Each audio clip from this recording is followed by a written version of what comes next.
couldn't afford for Mum and Dad to go to Athens with me, so I was there on my own. And just before I boarded the plane, Dad gave me this box.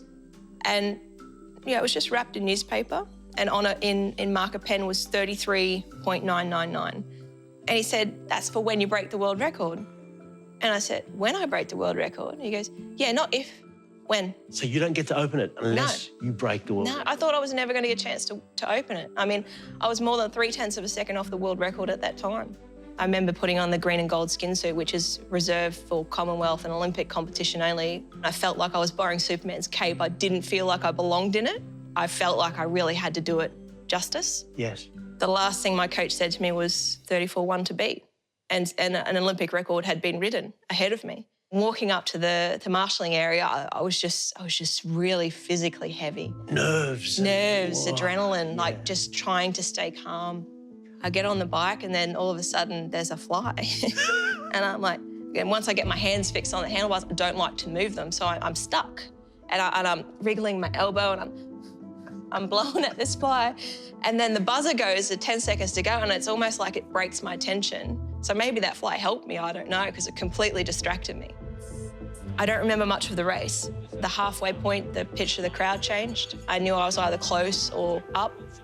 And then I remember crossing the finish line and all I remember is just looking straight up to the scoreboard. And I saw this little red box next to my name with a number 1. I completely lost it. Like, I didn't know whether to scream or cry or laugh or punch the air, so I did everything.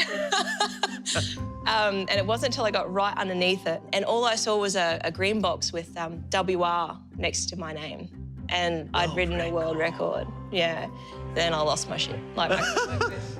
And as much as I was excited to get the medal, I wanted to get back to the village to open this present because I honestly didn't believe I was going to do it. I kind of just put it in my suitcase and I thought in a few years' time I might get to open it. I was thinking, oh, maybe some sapphire and diamond earrings or some nice perfume or something like that. But it was just a cloth that they had embroidered and on it they said, I'm a coal country kid and I'm proud to be a coal miner's daughter. And it was really special because it took me from a moment of surreal achievement to real groundedness, of always remembering where I come from, who I am, and the people the people who have helped me get to achieve what I've achieved. And are you proud to be a coal miner? Very proud. Turned a lump of coal into a bit of gold, so it was good in the end. Anna's gold medal success on the track didn't equate to riches off it. You don't do Olympic sport for money. You do it for the love, for the passion that you have for the sport. Just because you're an Olympic gold medalist, people think you're rich. You don't have to do work or anything like that. It's not the case. I went back to work in 2 jobs after Athens. I was a bank teller by day. I worked in the canteen of the soccer and hockey stadiums in Adelaide at night. And I worked 2 jobs right through to 2007 before I picked up my first sponsor. So Anna Meares, gold medalist, is giving you change at the bank? Oh, yeah. Yeah, I got in trouble by my supervisor a lot because I talked too much to my customers. But you just have to do what you have to do. Everyone has to work. The Meares family worked tirelessly their whole lives, but could rarely afford to attend Anna and Kerry's big events. The first race Mum and Dad came to was the Melbourne Commonwealth Games in 2006. Actually, the whole family came. My brother Scott, my sister Tracy. And that was special because at those games, both Kerry and I lined up.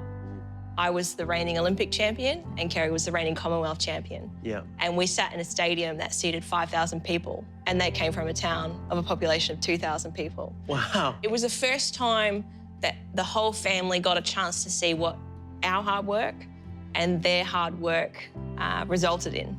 We came home with 2 gold medals, a silver and a bronze. So wow. We ran across the track and they were front row. We took our medals off and we put them on them. And my mum, she's so beautiful. She couldn't say a word. She was just an emotional wreck. But my dad, he was just like, you just fist pump in the air the whole time. The celebration afterwards was fabulous. Dad put his tab on the bar and Dad never shouts. So all 4 kids, we just took full advantage of it. We had a great night. It hasn't been until I've retired that I've had a chance to have some really in-depth conversations with Mum and Dad.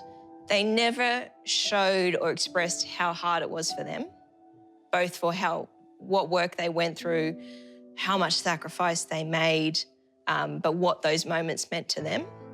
And that's what was special.